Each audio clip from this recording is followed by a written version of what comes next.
salut à tous en Afrique, en Amérique, en Asie, en Europe et partout dans le monde. Bienvenue sur notre chaîne, votre chaîne en Afrique et en diaspora. Ben, j'ai été convalescent là, je crois, et je me rétablis bien. Une petite toux qui reste encore, mais je crois que j'ai la forme par rapport à ma dernière vidéo. Voilà, j'étais en compote. Mais là, ça va, écoutez, c'est comme ça va, on tombe malade et on se rétablit.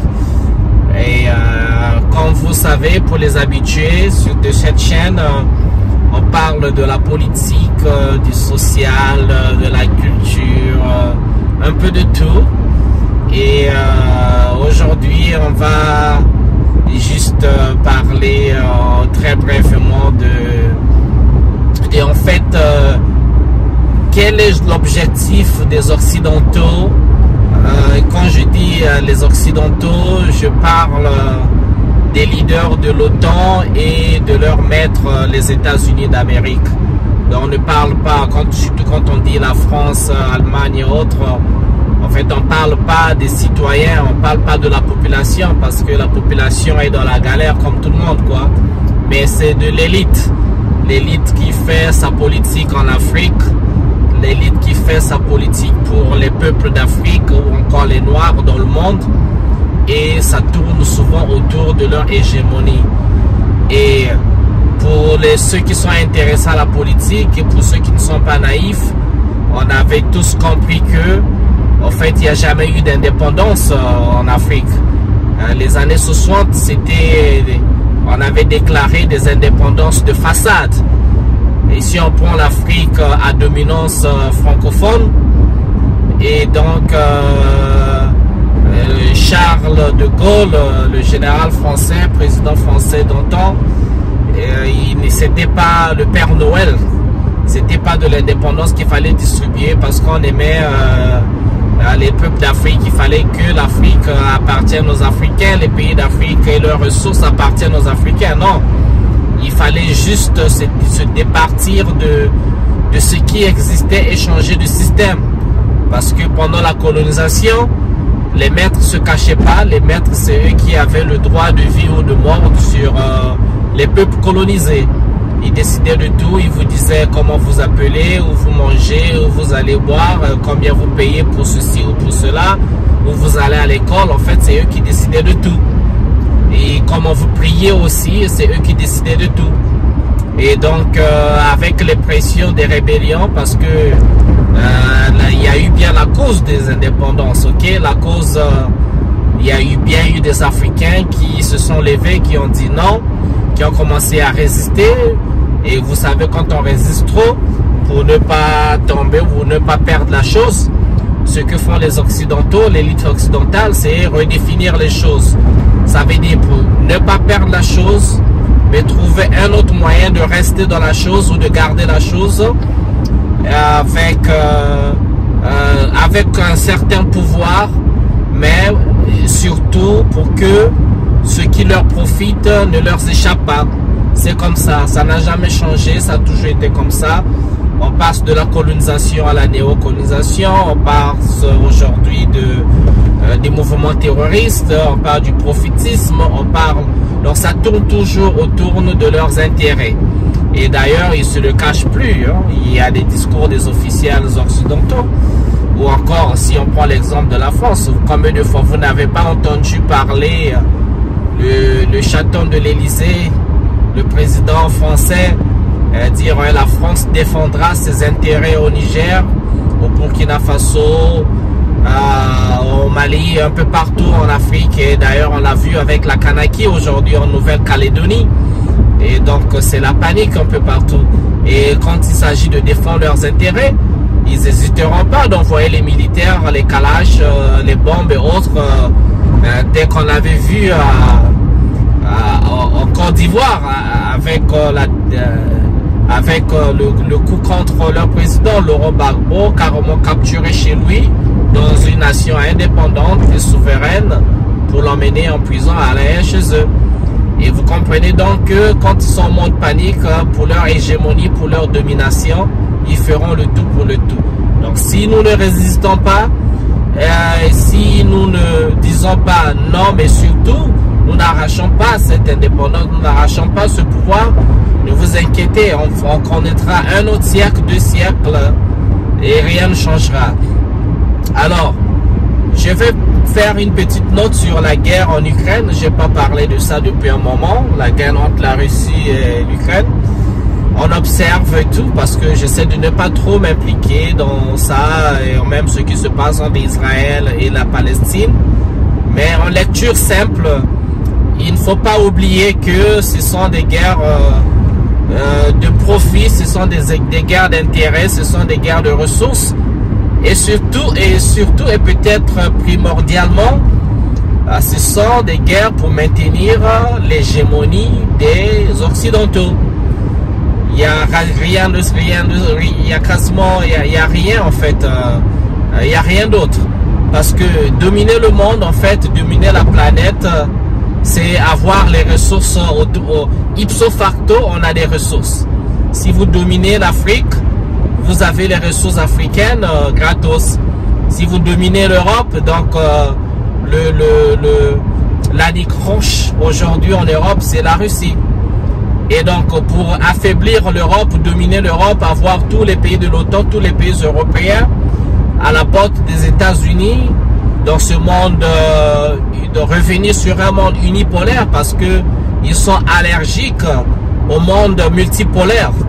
Donc en Europe, c'est la Russie qui fait front, c'est la Russie qui est la deuxième puissance militaire du monde. Et donc si on affaiblit la Russie, parce qu'ils avaient déjà affaibli ou démantelé l'URSS, et l'URSS a fini par faire face à la Russie, qui pendant des années, la Russie était faible en tout cas. Après le démantèlement de l'URSS, la Russie s'était affaiblie, hein. Et son économie n'était pas une bonne économie, l'armée, tout était parce que la Russie a beaucoup perdu pendant la Deuxième Guerre mondiale. La Russie a été un facteur majeur pour gagner cette guerre, même si aujourd'hui on l'oublie, même si aujourd'hui les Américains avec leurs alliés de l'OTAN veulent changer l'histoire en minimisant le rôle très très important, le rôle très majeur de la Russie ou de l'URSS pour gagner la Deuxième Guerre mondiale. Et donc en Europe, si on élimine la Russie, on démantèle la Russie, alors l'Europe peut gagner. Mais en fait, démanteler la Russie est aussi une stratégie. Parce que moi, je soupçonne que le vrai pays à démanteler, la vraie nation qui considérera une vraie menace à leur hégémonie, en fait, c'est la Chine. Parce que remarquez ceci, toute nation qui n'est non occidentale, hein, non accréditée comme ils aiment accréditer, ils aiment donner les permissions, c'est eux qui doivent décider de tout. Toute nation qui veut accéder à l'arme nucléaire, par exemple, à une certaine puissance, doit passer par l'accord des Américains. Sinon, avec leurs espions, eh bien, soit ils tuent votre président, soit on élimine le programme. On l'a vu avec l'Iran. Bon, l'Inde jusqu'alors, l'Inde se cache, oui, on va faire une mission spatiale, un satellite civil. Ils n'osent pas faire un programme militaire dans ce sens. Donc, il y a plein de pays comme ça. Bon, le pays qui résiste, c'est la Corée du Nord. La Corée du Nord s'en fout de votre économie, de votre façon, de votre civilisation, de votre façon de vivre. Leur façon de vivre, et la Corée du Nord fait son jeu. Et la Chine, qui était passée de pays pauvres, passe à la première puissance économique du monde. Et alors, ça fait trembler. Et donc, l'élite occidentale n'aime pas ça. Et comme l'élite occidentale n'aime pas ça, il faut faire du tout pour le tout pour éliminer, affaiblir la Chine. On affaiblit la Chine, il faut affaiblir ses alliés également. Donc la Russie était un allié stratégique également de la Chine, tout comme la Chine était un allié de la Russie. Et après là, il faut partir avec les pays des BRIC. Dans les pays des BRIC, Brésil, Russie, Inde, Chine et Afrique du Sud. Et donc il faut affaiblir ces gens-là. Donc pour revenir à un monde unipolaire, il faudrait affaiblir tous ces pays et après Après leur affaiblissement, on revient à un monde, on élimine le monde multipolaire et on revient au monde unipolaire. Et quand dit unipolaire, c'est toujours eux qui dominent sur l'économie, les finances et tout, en tout cas tout. Un autre exemple, vous avez vu, une grande nation comme la Russie, ils se sont permis de geler les avoirs de la Russie. Moi, je me disais que c'est des choses qui n'arrivaient qu'aux pays faibles, mais ils se sont arrangés à le faire. Alors, ça craint aujourd'hui, ça craint.